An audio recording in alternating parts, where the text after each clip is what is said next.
So, a preface on this one. I'm a little sick. If I sound a bit nasally and hard to understand, that's why. Now, we could be reasonable people and wait for this to pass before recording, but that's just not the American way. Or the Chinese way. It's persevere.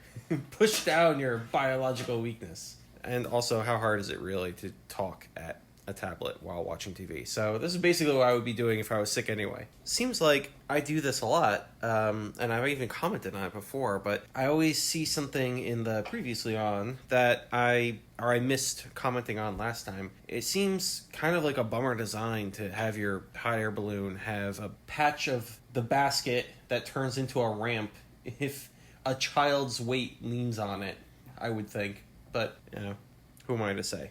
I'm not a balloon designer. I'm no aeronaut. Ask it if anyone's coming to rescue us.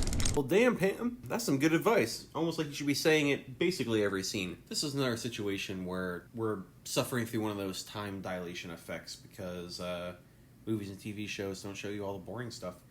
Seems like that bear found Lyra, who survived, and it doesn't seem like they're going to explain how, but Bear found Lyra, brought her to this prison in relatively short order. I mean, she walked, she didn't ride him. It didn't seem like they were going, I guess, you have no idea how far they were traveling.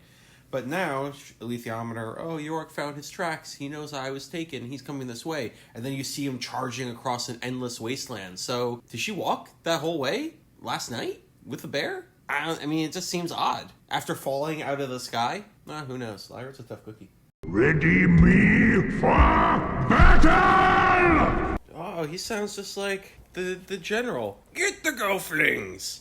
Sure, there's about a dozen people listening to this that really love that reference. I like how all these super bear legionnaires are standing on the periphery of the room, so Yofer and York can fight to the death in the middle, and Lyra's just down there with them, like, I wonder what's gonna. Oh no, a tusk! Get out of the death fight floor! Damn! We fell out of the balloon. Fucking everyone's falling out of this balloon. Why is that not a bigger deal? Why is that just like they were, am I crazy? They were high up above the ground, right? Like, we saw that they were high above the ground. Alright, whatever.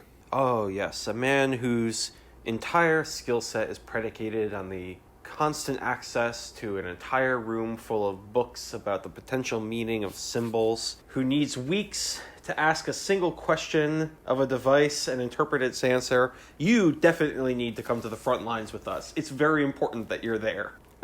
This is just another perfect example of I wonder what the next moment would look like if the camera hadn't cut out. These two people just turning around and staring at nothing. What's over there?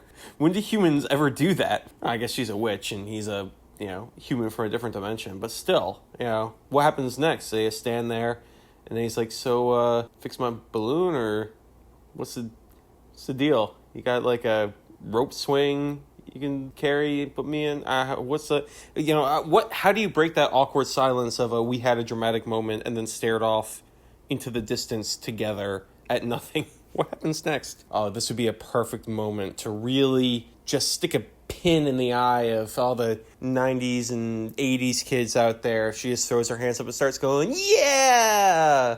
Come on, you know what I'm talking about. I'm getting a lot of funky references in on this episode. Oh, sure, 2 kids and a bear can fall 15,000 feet out of a fucking hot air balloon onto a cliffside and live. This guy trips on a cat and he's dead in a second.